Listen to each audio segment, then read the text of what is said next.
Hey, what's up, guys? This is the Indie Kid coming at you. This is the Big Orange Blazer, and coming at you to review the week as Tennessee defeated Arkansas and Texas A&M this week, and that moves their record to 9-1 overall, 3-1 in the conference right now. So we'll review that. Before we get into that, make sure you hit that like button. Make sure you hit subscribe, and make sure you check out Talkin VAWLS. I believe there's going to be a Talkin VAWLS football edition tomorrow night before the national championship game.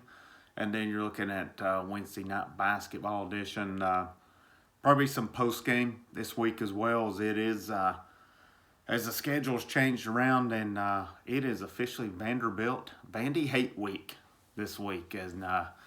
But make sure you hit that subscribe. Make sure you hit that like button as well. And I appreciate you guys tuning in.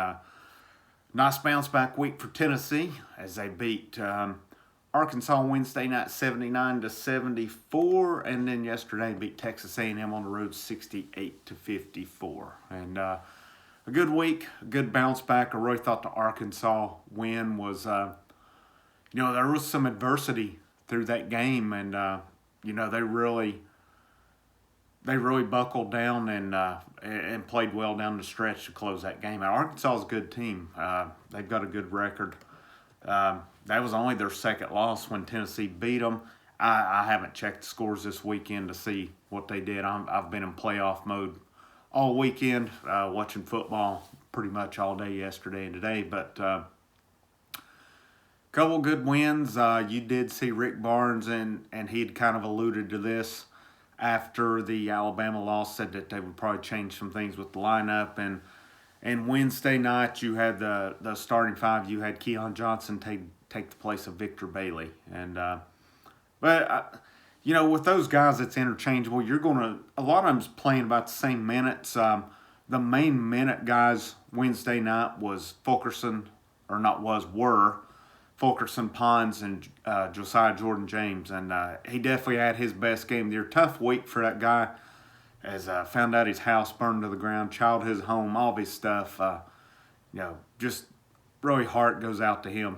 And because I can't imagine what's going on there. And then he comes out and puts in his best game of the year. Almost had a triple-double. No, he didn't. He had 17 points. He had 9 rebounds. I was looking at 8 defensive rebounds there, so I apologize for that. But still, regardless, best game of the year, no turnovers, 17 points, 9 boards, 1 assist, 3 steals, 1 block, 36 minutes. So, definitely need him to step his game up. I think he's kind of been, not that he's played bad, don't get me wrong by that, but a little bit back and forth there. But I think you're starting to see that your main 7 guys right now, in whatever form of the lineup you want to go, is going to be Fulkerson, Pons, Josiah-Jordan James, Vescovi, Keon Johnson, Jaden Springer, Victor Bailey. Because against Arkansas, Plavsic and Anasicki got 2 and 4 minutes respectively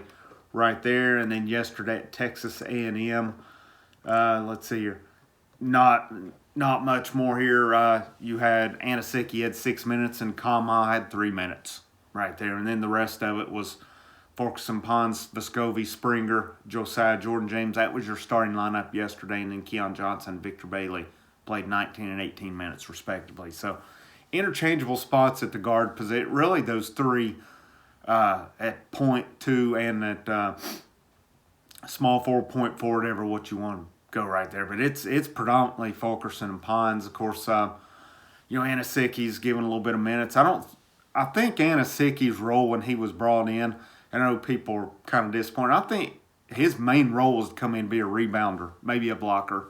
But he was a big rebounder at his previous school before he came here. And I think just their goal was just going to be to relieve those guys a little bit. And they can play different lineups to where maybe Pons moves down to the 5, maybe Josiah-Jordan James goes to the 4, and so on. But really interchangeable lineup right there. And good to see Vescovi, 23 points yesterday, 5 boards, 3 assists. This guy's, I'm kind of getting the hint, he's kind of the one fans are going to beat on this year. He's a good ball player. I really think he is. People going about, well, he's slow. Well, I'm not I don't think he's a bad point guard. I think his where he can help the most, and I think you're starting to see a little bit more is at the two, because he is a good shooter, and his game 6 out of 10 3-pointers yesterday, 1 out of 3 free throw line. Not great there, obviously, but 67% on free throws yesterday. Not great, not bad.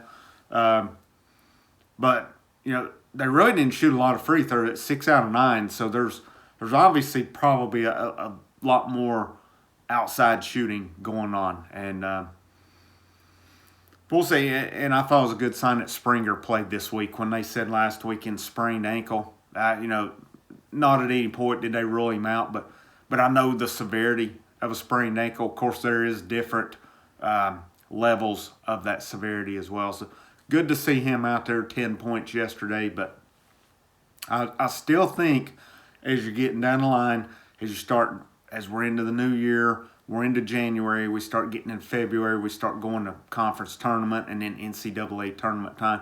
I really and truly think you're going to keep seeing more and more of Springer and Keon Johnson. And I think come tournament time, those guys are going to be out there a lot. But, they've got 7 guys that's going to play. Victor Bailey's minutes were down a little bit yesterday because he went from, at Arkansas, he played 23 minutes and had 17 points. Yesterday, he played 18 minutes and had 3 points. I know Barnes has talked about him and his defense some, and that's maybe why you're not seeing him out there at the end of the game as much or anything. But, it's not a perfect team. Again, I think they played better yesterday.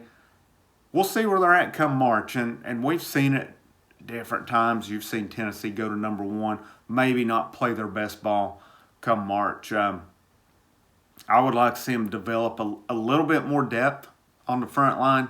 I think you're full, especially, the good thing is Fulkerson and Pons are staying out of foul trouble. I just looked yesterday, they had 2 fouls each at Arkansas. They didn't have any fouls.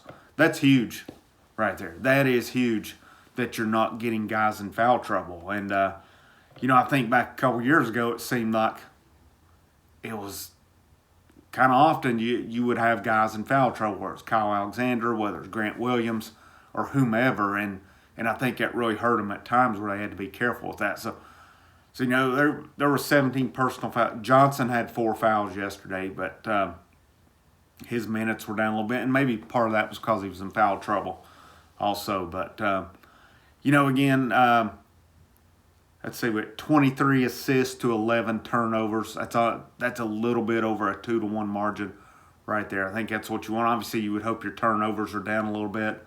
On the other end, they forced Texas A&M into 15 turnovers and held them to 8 assists. So it's it's a pretty good plus-minus rate right there. And, it's just continuing to evolve, continue to, they're starting to get, I think they're, like I said, and most of you guys that's listening is probably realize it too, they're kind of settling in. I just say you don't really know who's going to do it from game to game. There's not that one guy, it seems like, who's going to score you 15 to 20 points a game. It's somebody different every night. Like against Arkansas, it's mainly Fulkerson, Josiah-Jordan James. Yesterday against A&M, it was Vescovi with 23, of course, Fulkerson with 11, against Springer with 10. It's only 3 guys in double digits there. But, this is a good basketball team. They had a setback against Alabama. Good Alabama team. Give them credit there. And again, when I talked about it, buddy of mine is from that area. He knows about that Buffalo University program. And he said Alabama was getting a good coach when they got him. So it definitely looks like that's a true statement. I wouldn't have believed otherwise from him. But Vanderbilt hate week this week. It was supposed to have been South Carolina Tuesday. South Carolina having COVID issues there. I think Missouri, same thing. So that allowed Tennessee and Vanderbilt, they were already playing Saturday. They're going to move up and play Tuesday as well. So they're going to go home and home this week. Funny to me how in football your main rivals are historically Alabama and Florida. I would venture to say, Georgia is almost right there with them anymore. Big border war right there for football. But then you switch around to basketball, And even though these two teams are rivals in football, it's not as big, and maybe just because there's been more parity between the two recently, Vanderbilt and Kentucky. But basketball, you switch over, the historically predominantly main two rivalries are Kentucky and Vanderbilt, which is where you see the coaches. It goes all the way back to Ray Mears. Bruce Pearl kind of brought it back for those games. The Orange Blazer come out, which is where the name of this post strap comes from, the Orange Blazer. And still, maybe at some point this year, maybe Kentucky weeks, maybe the old Indy Kid will break him out an Orange Blazer and stuff. But Vanderbilt ain't weak. Let's go put it on Vanderbilt this week. Fully expect by come next weekend, Tennessee's gonna be sitting 11-1, 5-1 overall in the conference, and then we'll proceed from there. But I appreciate you guys tuning in. Make sure you hit that like button. Make sure you hit subscribe. Leave me a comment. Leave me questions, comments, concerns about the basketball team. Leave me a comment what you think they're doing right. What do you think they could do better? Who do you like what you've seen out of so far? Hopefully we can get the comments going a little bit more. I know football does a whole lot more than basketball, but we do have a really good basketball program down there, and then baseball's on its way up as well. So there are good things. Even though football is really shaky, you don't know what's going on with stuff right now there. We are very fortunate that we have a really good basketball team to even it out. But let's go beat Vandy this week. Let's break those Orange Blazers out and beat them into the ground. Let's beat them once here and then go to Nashville and beat them as well. Once again, appreciate you guys tuning in. Y'all take care. You stay safe. And I will see you next week.